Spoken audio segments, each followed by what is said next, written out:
One, I think someone. So I will just try. There is a quiz for you. So there is a quiz that what is overfitting. So by the name of you can like guess some kind of a thing that what could be an overfitting.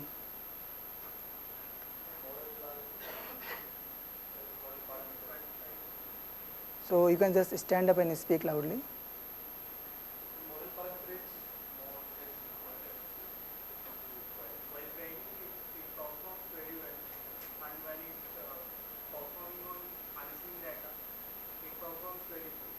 Okay, I think he answered correctly, but he told us that in overfitting we have some kind of training data.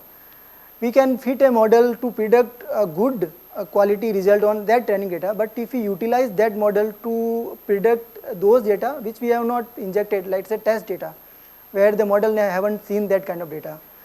If our model is not able to do that, then what is the purpose of machine learning? So we need to avoid this kind of overfitting. So overfitting is in basic terms, we are not, the model is not robust enough to predict on unseen data.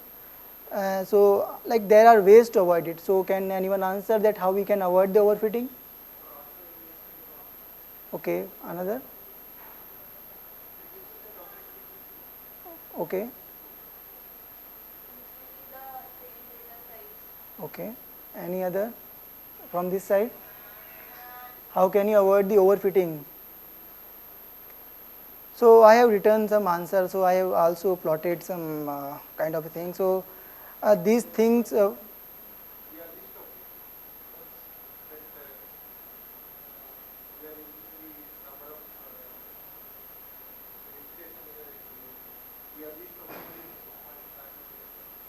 I think you are saying something about cross validation.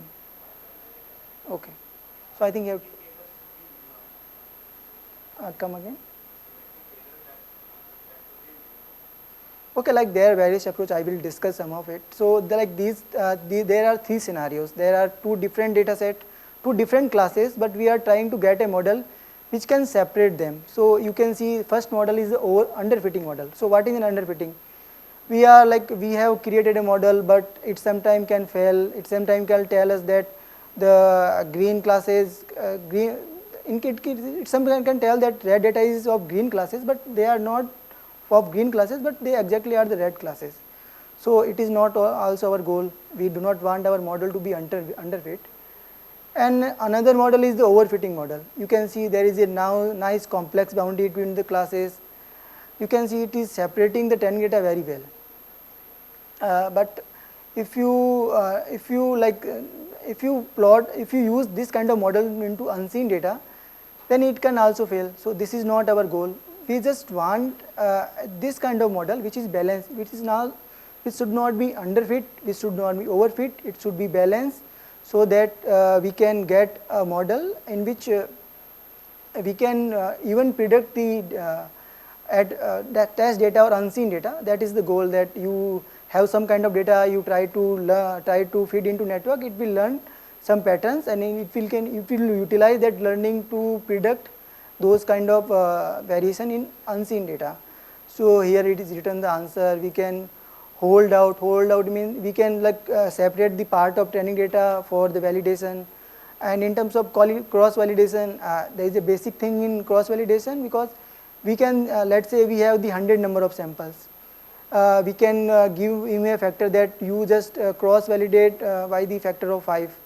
So it will divide the whole 100 samples into 5 folds, each have a 20, and it will train the model 5 times, and it will try to predict by giving the input of 4 slots. It will try to predict the 5th slot. So it will in this way we can see that different part of data set will go into validation in each new training, and if we are able to get a good model in even that scenario, then we can reduce the overfitting, and we can do the feature selection. Let's say we have the some variable, but target variable, but we have some kind of input. We have lot many input which do not have any relationship with the output. But if we have large amount of data, it could happen that machine learning can learn a pattern which is not useful for him to go to the output part. So in terms of that, we can discard some features which are not useful for our prediction. If you are aware with the neural network, we can remove some layers, or we can reduce the number of neurons. We will discuss that what a neural network look like. And there is some dropout, we will drop some neurons, and there is early stopping. Early stopping is a criteria in which we are trying to pass the data n number of times, and we define that if consecutively 5 times, if we are not able to reduce the loss of our output, then we can just hold, because model is not learning any new thing, it's just overfitting on the training data, and we will not have any robust model in terms of output that will predict on the unseen data. So these are the approaches. You can go into detail at your workplace, so that you will have a better idea that what an overfitting and underfitting and how we can avoid in different scenarios. So this is a simple thing I have written, that I will drop the values where we do not have the exact answer of sonic wells, sonic clocks, and it is just a transformation in terms of resistivity. So resistivity we have converted into a log domain, and the despiking part, I think Mannak also spoke, that in terms of despiking, there are certain outlier along the window path. We will assign him a window path that choose a 25 meter or 5 meter window length, and try to find a sample that is outlier, or that is a spike that exactly do not follow the rest of the sample. So in this way we can get rid of the outlier which are not which will not help us to train the model better. So here I have just loaded, I have just data applied similar part. We are not repeating, we have written a function. So for each of the 4 wells, it will do the data preparation part, and in the end I have just selected that fourth well, the fourth well, which is my test well. I will utilize first 3 well to build a model to predict the sonic logs on the 4th well.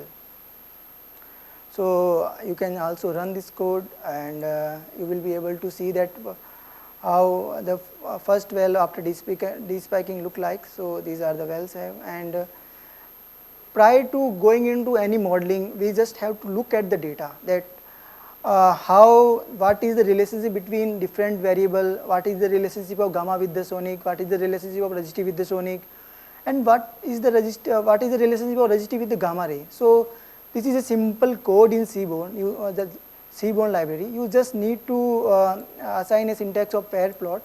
You will assign a data frame. There should be data frame should look like this, in which we have different kind of columns, and it will just plot that what are the cross plot in between different kind of logs, and at the diagonal we can see the distribution of its log. So it tells us that how this log are distributed in terms of their x values.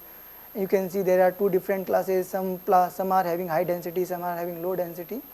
So it is a good method prior to going into any machine learning model to look at the data, that what are our variables which we are going to predict our target. So in terms of after doing that, we can also do another approach in which diagonal in here is the diagonal of.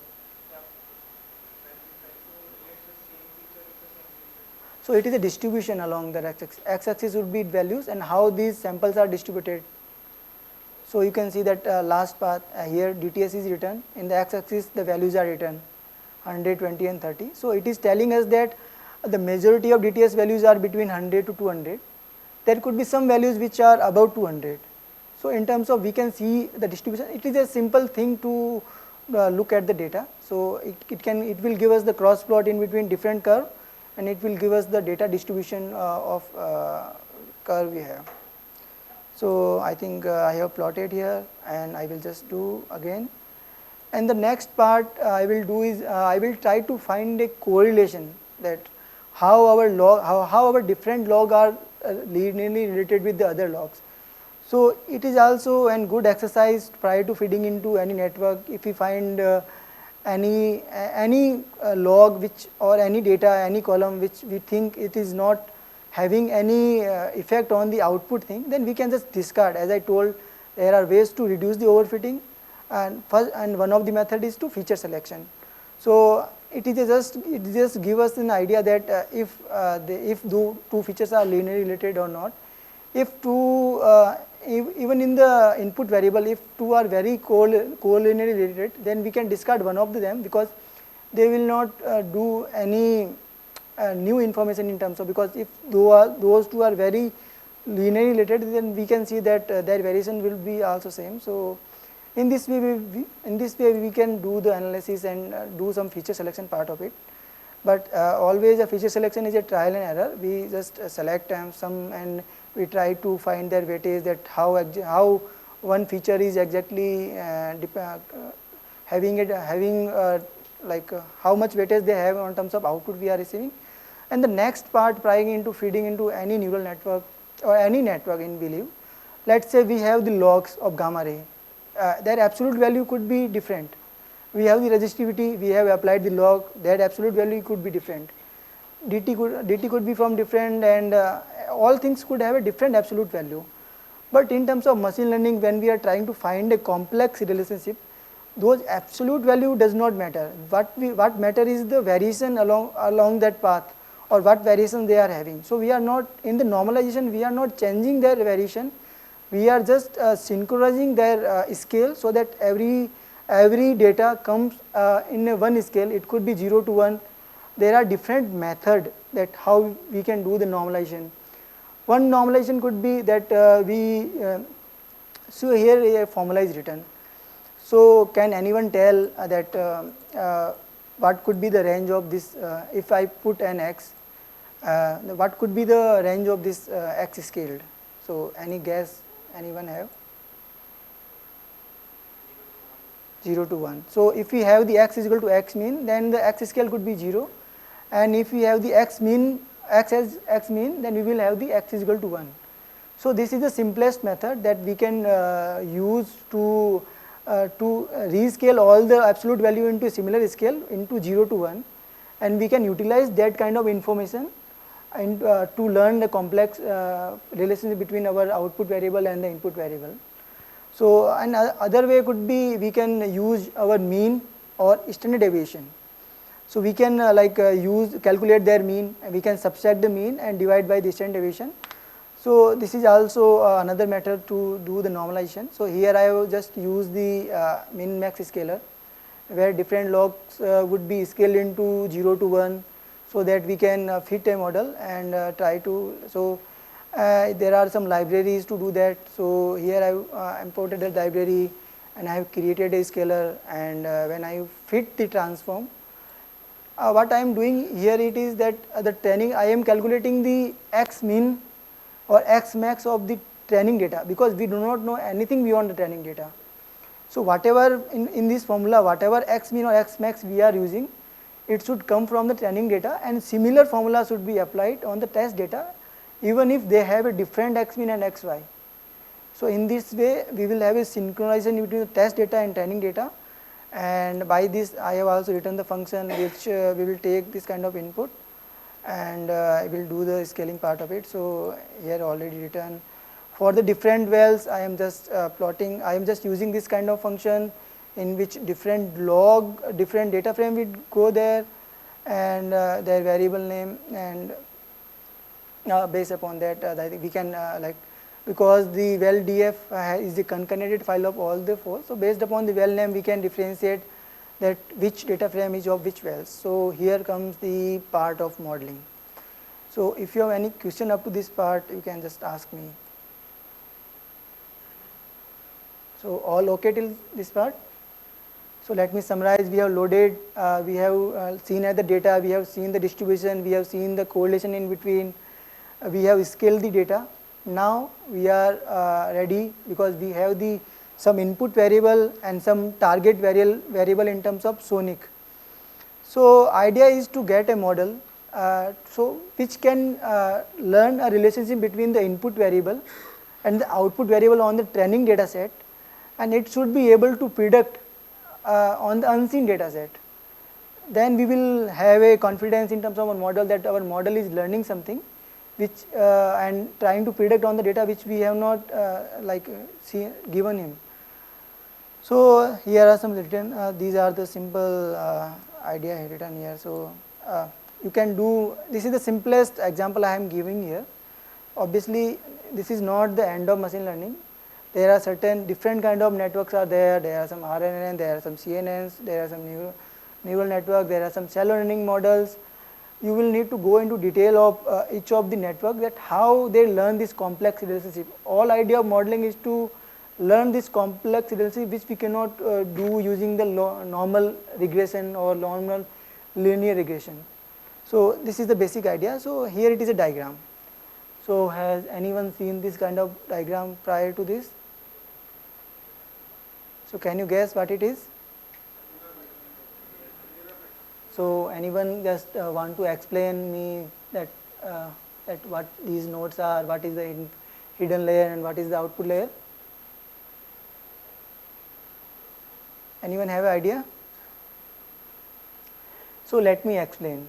The simplest neural network explanation I can give it is that we have some input variables which I told there are different logs, gamma ray could be, density could be, resistivity could be, and we define this kind of a architecture in which at the input layer we will take the input of those other logs, and there will be some neurons. These the black markers are the neurons, and these or you can see that any neurons you see, that it is every other in the previous layer, every other neurons having a connection with it. So it is called the feed forward neural network. So in which we are passing the information from input direction to output direction, in which let's say these are the first of the layer of first layer, in which it will try to find some pattern in terms of input. Some nodes will learn some kind of feature, it will have some kind of weightage, let's say, and second input will learn this different feature from the input, and it will have a different weightage. So at each of the node in next point, those there should be weightage sum. So if you go to the next layer, so this is the calculation look like. So at each of the node there from the previous layer, each node we will do the calculation of weight of each of the node, and what are their feature they will learn in terms of x1, x2 and xm. So and we can do the summation, and we can do addition of some bias. Bias could be, you can understand in terms of an intercept kind of a thing. And later at each neurons, have you understood that we are giving them some kind of input and we are telling them that this kind of output should become here. So if we pass in first time, let's say in first iteration we give this input, then these neurons will automatically adjust the weight in between, and they will try to find a meaningful pattern, in complex pattern in between, and they will estimate some kind of output. Let's say in first iteration the output is very different from the whatever we are trying to do. So basic idea is that it will calculate the loss in terms of, we can assign a loss function. It could be mean square error, it could be mean absolute error, it could be root mean square error, it could be anything in terms of what your loss function look like. So there are different kind of loss function based upon the advantages and disadvantages, and in terms of classification and regression there are different kind of loss function. So idea here it is that we will calculate the loss, and these neurons will tell the previous layers that whatever you were trying to get me through the answer, it was not correct. So these neurons will try to adjust their weight and in terms of feature. They will in next iteration they will try to change their weight and whatever they learn, so that we can get closer to the answer. So our losses are getting back propagated, our information is going in this direction. So this is the basic explanation and simplest explanation of a neural network, where we have created many layers. Some input layers are there, some output layers are there, and some between hidden layer. So we can play with it in terms of how many neurons we want, how many layers we want, and as I also told that there is something called dropout. In dropout, what we are doing in each of the iteration, we can just drop one of this feature.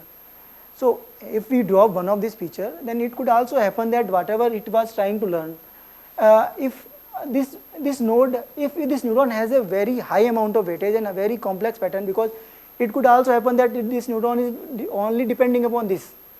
But if we drop this, then these neurons will adjust the weight in between, so that weight is uniformly distributed, and any particular feature is not only is our affecting our output.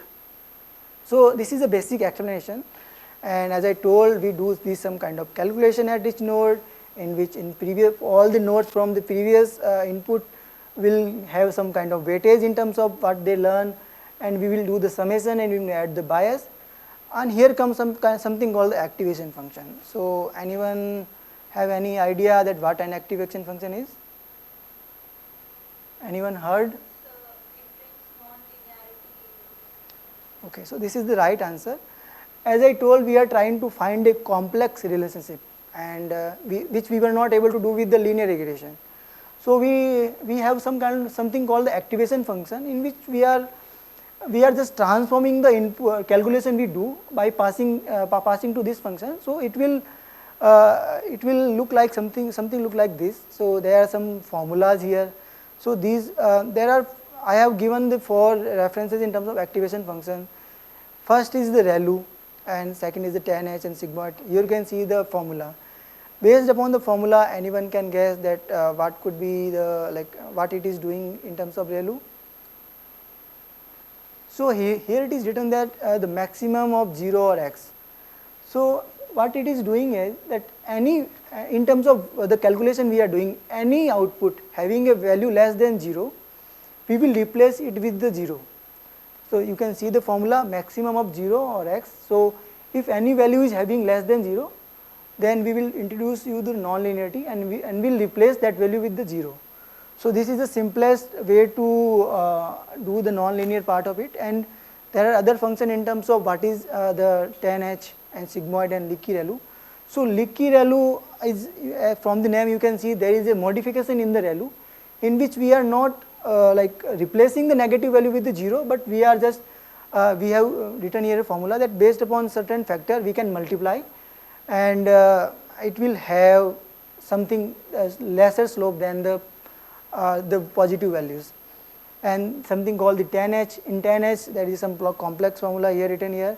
So value of here it is always in between -1 to 1. If we want our feature to transform any value from -1 to 1 and do these kind of things, then we can do with tan H, and there is a sigmoid, and in sigmoid the values range between 0 to 1. I will show you that.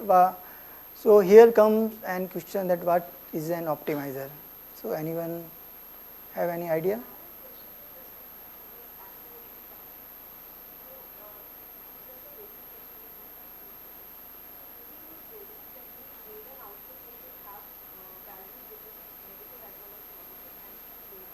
Obviously we can use, and in the output layer, if we want only positive value, we can use the sigmoid function. The output layer will always be between 0 to 1.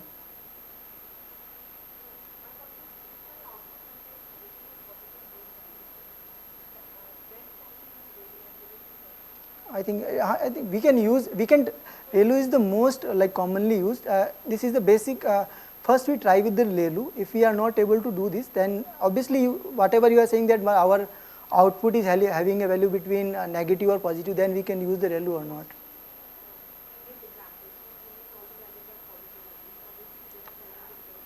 But we are like saying in terms of the calculation at the node point.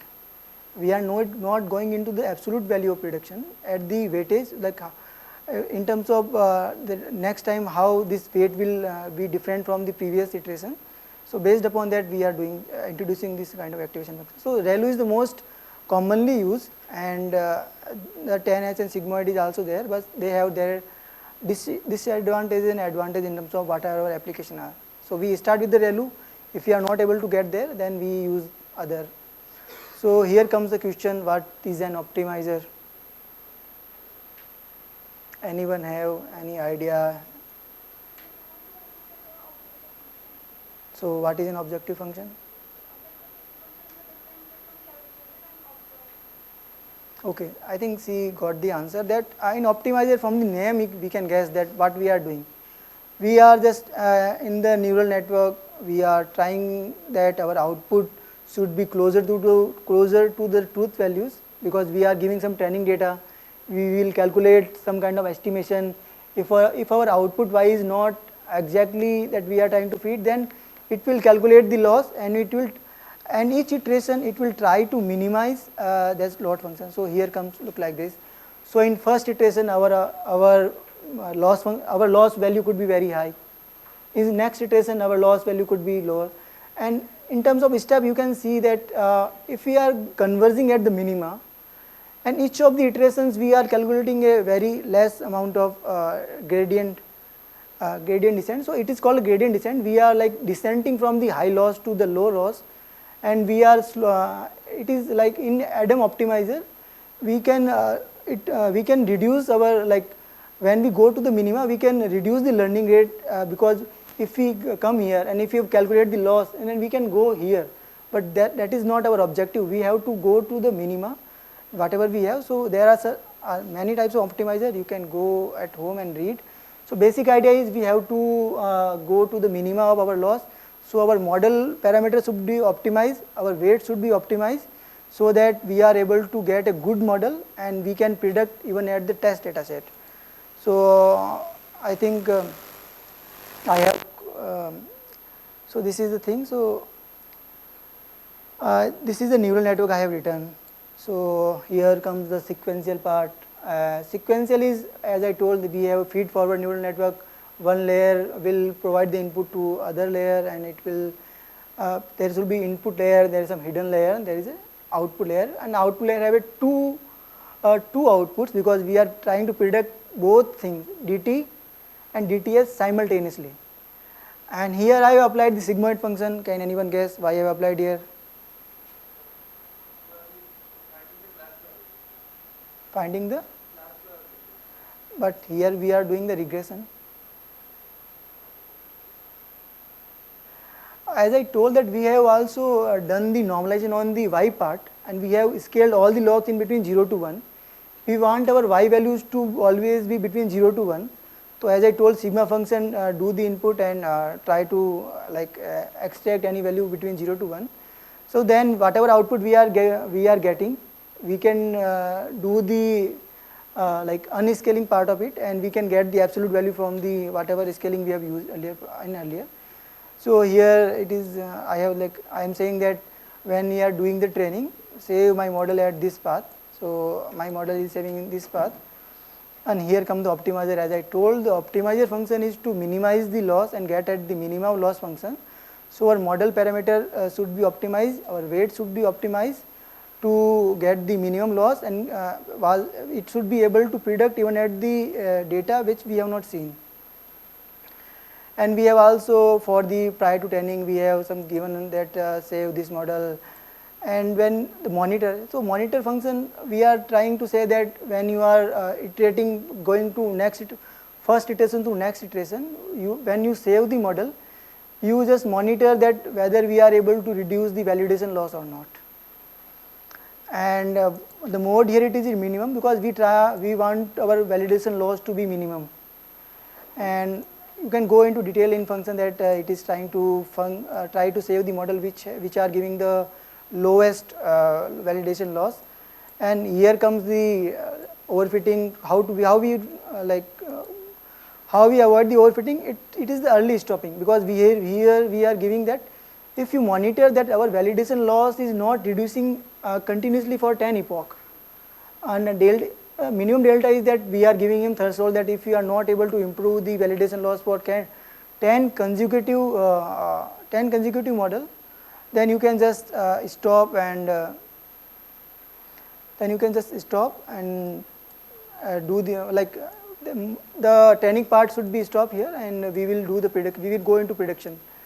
So in the model fitting we have given some training data. So training data from the 3 wells. So what is the x? X are those gamma rays, density, resistivity, and y is the dt and dts.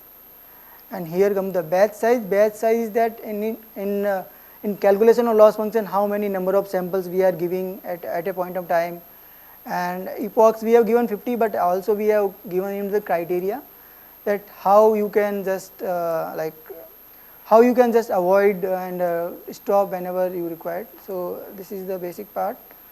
I think I have to run the modeling. I don't know how many amount of time. Let's wait for it. How we will see that how it learn and what are the syntax its output, what are the output areas. So we have given him the criteria. If you are not able to improve the validation loss for 10 epochs, you just stop there, and I will use your model to do the prediction. So it may take some time, may not be many, maybe 1 minute, 2 minutes. Based upon the amount of data we have, based upon the complexity data we have, time will vary, because we have only 3 wells, and 3 wells are not very large amount of data, but complex neural network require a very large amount of data to learn those kind of features. But I am just giving an example, and so that you have created an interest in deep learning. You can look at the different kind of models they have, and it should be a good starting point from you, that this is how we can apply the deep learning part for the geophysics, and try to do the prediction of those logs which we were not able to measure. So this is an idea. So here comes you can see in kernel that what it is outputting. It's saying the validation loss improved from this to this. In first iteration it also improved. In fourth iteration it also improved, and you can also see that in each iterations how this validation loss is varying, how this mean square error is varying, and how this loss is varying. So here loss and mean square error are same, because we have given them the use loss minimum square error as mean square error as our loss function. And in terms of metrics, we can also use another like it could be mean absolute error. So it will give us the output of mean absolute error at each of the epoch. We can just say that we can use the R square in regression. So we can look at the quality, and we can also plot this kind of variation along the epoch path. So and here if you are not observed that there is something called learning rate. So learning rate, simplest explanation of learning rate is how much amount of step you are taking. If learning rate is too high, then it could also happen that we are trying to change the weightage by a very large number, and we are trying to go very faster to the loss, and that was the not ideal part of it, because we should have an optimum learning rate. And also if we have very low learning rate, it could also happen that we are just not decreasing the validation loss even if we are giving so many outputs. So it should be optimum, and usually it is around 0.001, but you can also vary and see that whether we have improved or not. So I think you should wait for 2 minutes. Let us see that how model learns and what kind of prediction we have. Any other question apart from whatever I explained? So can anyone explain me what is a neural network? Because I have just told you what is a neural network. So whatever have you understood, can just explain me that I have understood this part of neural network. Anyone? Either I am teaching too like good or too bad, maybe.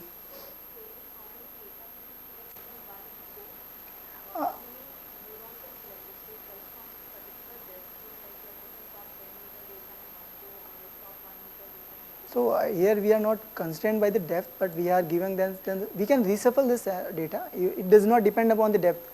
It only depends upon the time when we are using those network like RNN, which we depend upon the time axis, because we are remembering the previous data to predict the next data. But here we are not remembering the time axis data.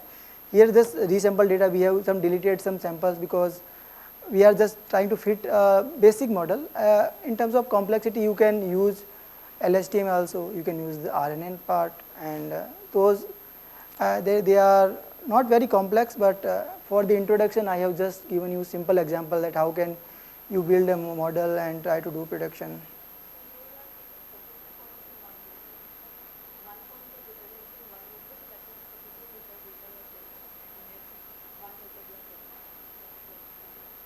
One meter for output wire written.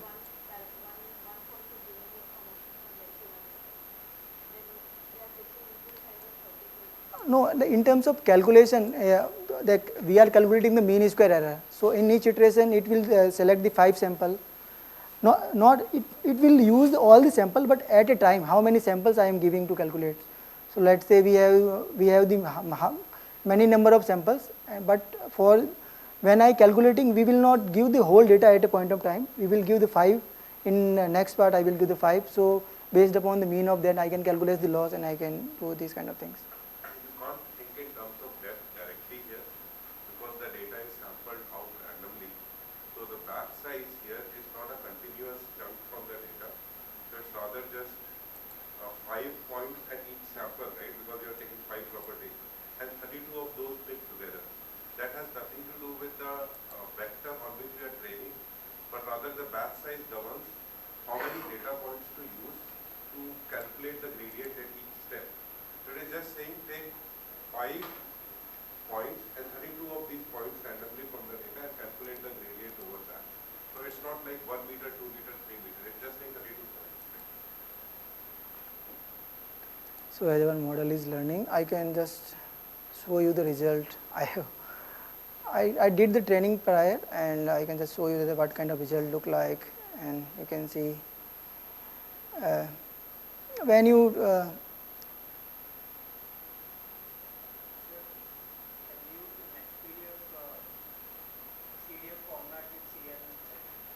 obviously you can use it.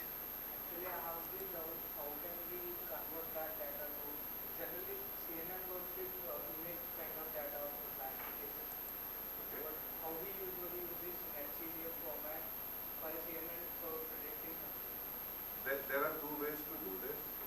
You could create your training data in small image patches and create X-ray out of those image patches, or you can write a data loader which has the logic, because essentially if you want to create patches from images, right, that's what your challenge is. So how do you do that with something? You write a data loader, right, which is going to extract patches from those images. So you can write a similar loader which has some logic. Okay, take this patch, this patch, this patch from the image, maybe 28 by 28 or whatever the image patch size is. So you can write a data loader that reads data from an X-ray rather than a numpty. Should be fairly straightforward. Because X-ray is nothing, it has the numpty array underneath. So you should be able to dot data of that and just get the patches out as if it was a numpty array. Nothing new there. Here we can see that validation loss is not improving since 21.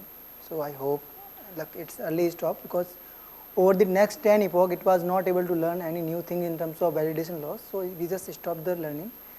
Now we will just plot that how these losses look like along the epoch. And we will compare the loss of validation and training. Hopefully we get a better picture.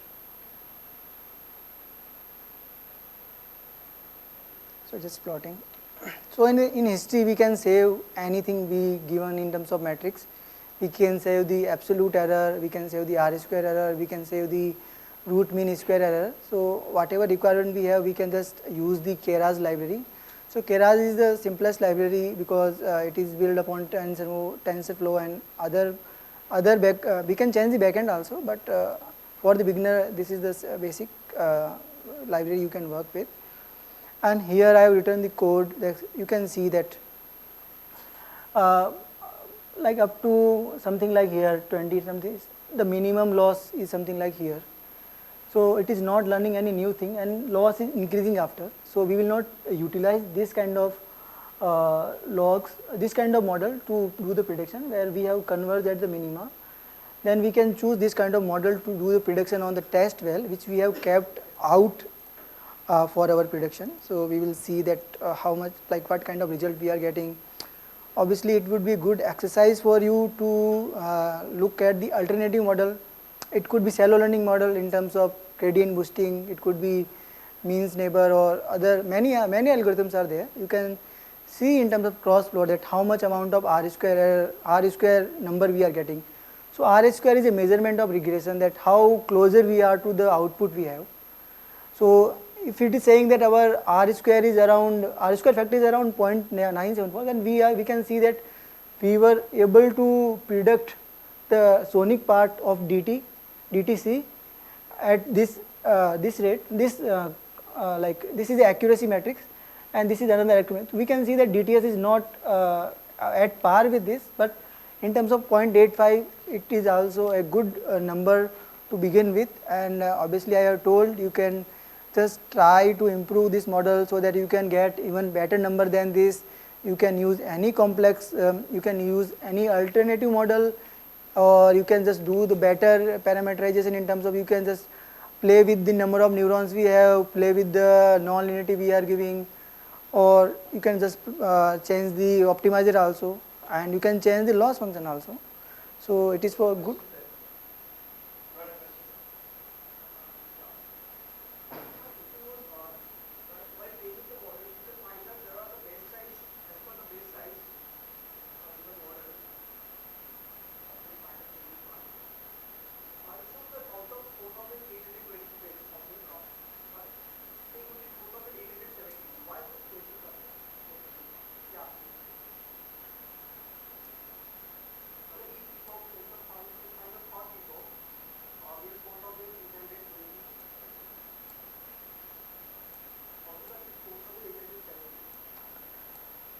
Uh,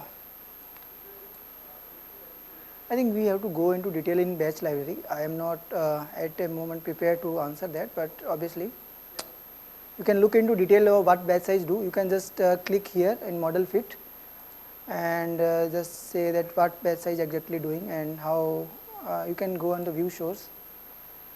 It will open a new .training.py file and what exactly batch size is doing, and whether I have just can look into detail. Obviously, I will try to find the exact answer. Okay. So in terms of prediction, as we were discussing that this kind of metrics we are giving, like the R square factor of 0.94 and 0.84. In terms of if we see along the depth that this much at this much accuracy, if we plot the truth part behind, and the orange part is our prediction, you can see that we were able to do the prediction even if we do not have the answer of DT and DTC. So this is a good program to begin, good model to begin with. Obviously, there is always scope for improvement. You can get even better number than this. And I think this was the end of discussion. I think if you want to summarize me, I just first we discuss about the how we can do the seismic delta I. In seismic delta I, we converted the depth